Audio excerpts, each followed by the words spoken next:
Trees sprout and flourish. The Serengeti, wild and heartbreakingly beautiful. Every year, the Great Migration begins again. Herbivores, like moving feasts, bring satisfaction to the predators. The lion cubs, once full, leap and frolic. Callie and Callie, at last, get some rest. What comforts us is that since Sihundan arrived, the lioness and her cubs have been protected, safe. Over time, he became a model father, treating them as his own. A happy family that drew admiration. But happiness never lasts long. Beautiful things are always the easiest to destroy. The Hessian gang has also migrated here. They are vicious, fierce, and fearless. Even the raging rivers cannot stop their advance. They kill indiscriminately, showing no mercy, not even to their own kind. The ant nest by the river is the temporary refuge for Callie's family. They had been indulging in a peaceful life, lowering their guard. The cubs, lively and curious about everything, are in their most playful stage. Just like this tortoise, treated as a toy by the lion cubs. Flipped over and over, bitten, scratched. Only when they grew bored was it finally able to escape. A rabbit appeared in the bushes. Naturally, it was far more enticing than the tortoise. The lion cub boldly gave chase. As it crouched in ambush, ready to pounce, it suddenly saw a massive figure. It froze in fear. Still, evil forces show no mercy.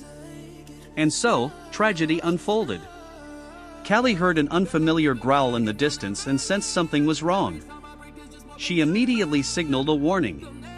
After the brutal attack, the dark forces left without care, leaving only a small, bloodied body and a helpless, despairing mother. Callie roared in fury but could not undo the tragedy. She was no match for Cian. If they attacked again, the cubs wouldn't survive. This place was no longer safe. They had to leave, quickly. They wandered aimlessly across the savannah. Callie, always calculating, weighed every danger. But in a world full of threats, there seemed to be only one choice left: to return to the native lion pride. Hello everyone, I'm Matter. Welcome back to Wildlife Chronicles. This week, we take you to... Because she gave birth out of wedlock, Callie had a falling out with her original pride. Would they forgive her? Even she wasn't sure. But the current situation was dire, she had to take the risk. The native pride was strong and could protect her cubs. As they reached the outskirts of the territory, all eyes watched with suspicion. Callie paused. Sihundan stepped forward to respond. Confidently, he took the lead. Unexpectedly, the old comrades tackled him to the ground, cursing and beating him. Seeing the angry male lions, Callie was at a loss. Her younger sister chose to help. She stepped up and called over Callie's cubs, walking proudly toward the pride. The cubs bowed respectfully, claiming their rightful place in the family. Callie felt uneasy but knew she had to take the chance. There was no other path. Though her family gave her no face, at least they didn't strike her. Maybe this was a turning point. Callie hid her cubs at a safe distance. Time would pass.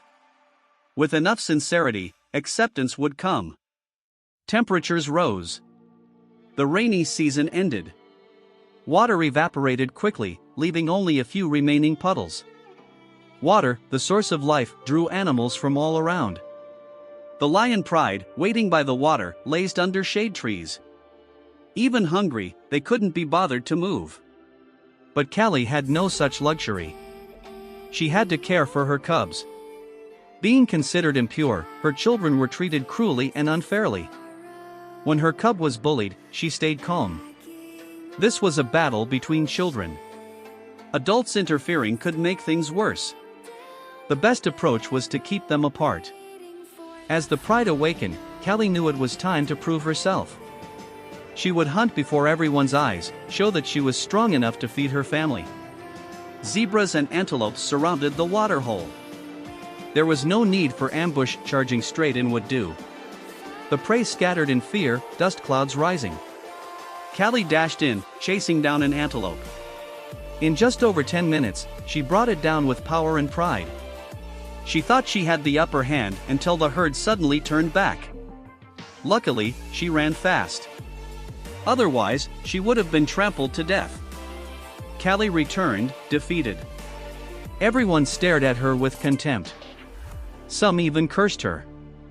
Around the waterhole, countless scenes unfolded, reunions, long-lost friends embracing. Every year, during this time, all creatures gathered here. Many knew one another, it was the perfect chance to rekindle bonds. Under the sun, Simi didn't call back the kids. They grew bolder, more adventurous, imitating their older brother, following whatever he did, fueled by admiration and play. For example, playing in the sand with Dami, adding a new companion, made him very happy. He often sparred with a young male elephant his age, both to kill time and to train himself. CP wasn't idle either. He found a friend to interact with. Though the other was unruly, when his opponent turned away, he directly bit him with his tusks. All of this was seen by Zara. Who would have thought this brat not only didn't know how to restrain himself, but even pulled sneaky tricks on the female elephants. Heen's influence made him more unrestrained and reckless. Mother knew he had reached the age of maturity. In the days that followed, he grew even more unsettled. Only Sime continued to idolize him as a hero. Every time Simi learned something new, he practiced on the little animals, just the usual kids playing mischievously. Dami, thinking his little brother was being bullied, rushed over and slammed the other young one into the ground, roaring loudly. It was really disgraceful. Seeing that, the other party brought the whole herd to demand justice. To calm their anger, Dana personally disciplined her unruly son. There was no way she would let him go too far.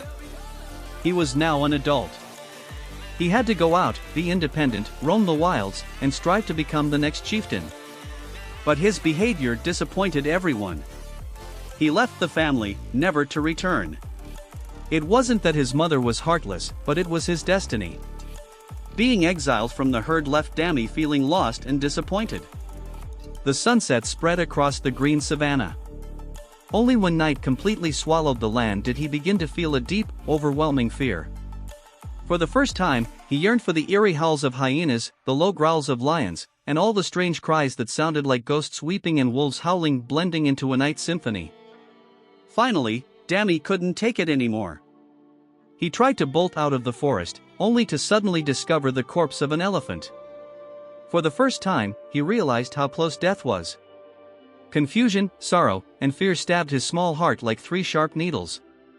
Only when the sun rose again, casting away the darkness, did he feel a little comfort. There was no turning back. He had no choice but to go forward. He went to the waterhole to find his kin, but they were long gone. Only a flock of vultures stood by the water, waiting for death. Seeing the vultures annoyed him. If he didn't chase them off, he couldn't vent the anger in his heart. Just as he was in utter misery, a large male elephant slowly approached. It was also a loner, driven out from its herd, so it understood Dami's situation. When 2 elephants form a friendship, it often becomes a bond for life. Ahead lay rough terrain, but with a companion, they could face any hardship and loneliness. The 2 young elephants continued their endless journey.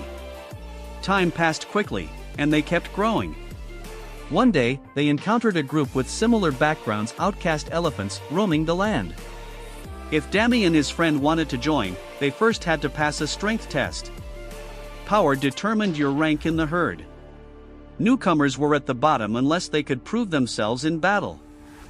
As Dami watched the strong ones fighting, he was stunned, thinking back to how he once saw himself as invincible. Turns out, he had just been a naive child. The young must go out and experience the world. As one of the warriors approached him, Dami began to panic. The pressure made him retreat instinctively. Thankfully, the leader, Dada, was kind and gentle. After some hesitation, the group decided to take him in. At last, he had found a place to belong. Meanwhile, Callie still hadn't decided whether to return to her pride. She had many reasons not to, but the weather was unbearably hot. Following the migration path, they encountered countless mosquitoes.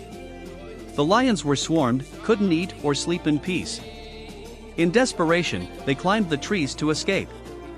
Soon, the trees were full of lions, an absurd sight never before seen. Callie saw this and leaped up, but the tree branches couldn't hold her. She tried to climb higher, but her companions strongly opposed it. She didn't dare fight back and had to climb down. Clearly, they were still angry with her. She couldn't go on like this. Rejection only strengthened her resolve. At that moment, the tree became a lookout post. Callie saw the rainbow calf who had just reunited with its mother drinking from the waterhole. A perfect hunting opportunity.